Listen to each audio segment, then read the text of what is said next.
4 أحلام في المنام، من يراها في المنام تدل على القوة والنصر على الأعداء ورد الحق الضائع لك. تعالوا ما نرى إيه هي هذه الرؤى.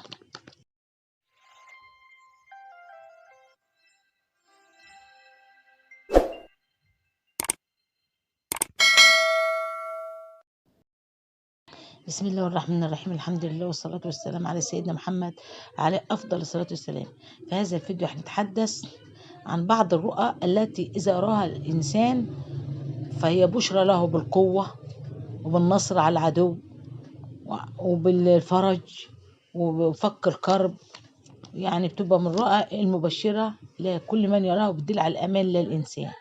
وأول رؤية معنى إذا الإنسان رأى في المنام وجد نفسه يحمل سلاح في المنام، حمل السلاح وخصوصا السلاح الناري في المنام، فبتدل ويكون السلاح الناري دي لونه أبيض، فبتدل على الأمن من شر الأعداء، ربنا هيأمنك من شر العدو، لو كان لك عدو ربنا هينصرك عليه، وبدل على القوة وتخويف العدو، ان انت معك قوة ربنا رزقك بيها، وفي خوف العدو هيخاف منها، والله اعلى واعلم. فبتبقى من رؤى المبشرة جدا، والله اعلى واعلم.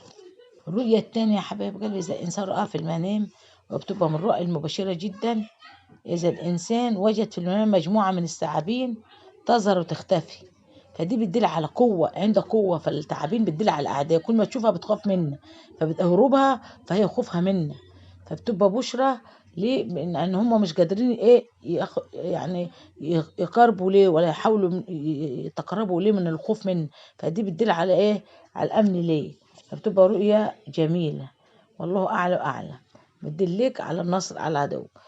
تالت رؤية معنى إذا وجدت في المنام إن هناك شخص بيتبعك، واحد ماشي تحت طوعك ويطيعك في كل شيء، ويدل على يعني ان هنا فهذا الانسان ربنا مسخرنا ليك، ورجل قوي كده تحت ايديك، روح تعالى هات، سامع كلامك في كل شيء، فدي بيدلك على لو ليك عدو ربنا هينصرك عليه، لو ليك مشكله ربنا هيفك كربك فيها، فبتبقى زي الاسد كده، يعني انت شخص او ترى الاسد في الرؤيه ماشي تحت طوعك وبيهاودك وبيسمع كلامك، فالاسد بيدل على رجل قوي، رجل شجاع، راجل جبره، فبيدل على ان لو بيطيعك هنا بيدل على ان عدوك لن يستطيع ان يتعرض لك، يعني لو في حياتك مشاكل ربنا هينصرك عليها، فبتبقى من الرؤى المحمودة جدا إذا الإنسان رأى في المنام يقوم يتبسط ويحمد الله سبحانه وتعالى وصار ركعتين لله، إن هنا بتدل إن ربنا هينصره ويأمن على العدو، وبتبقى أمن وأمان ليه من الخوف، وإن هذا الإنسان عنده قوة ورفعة،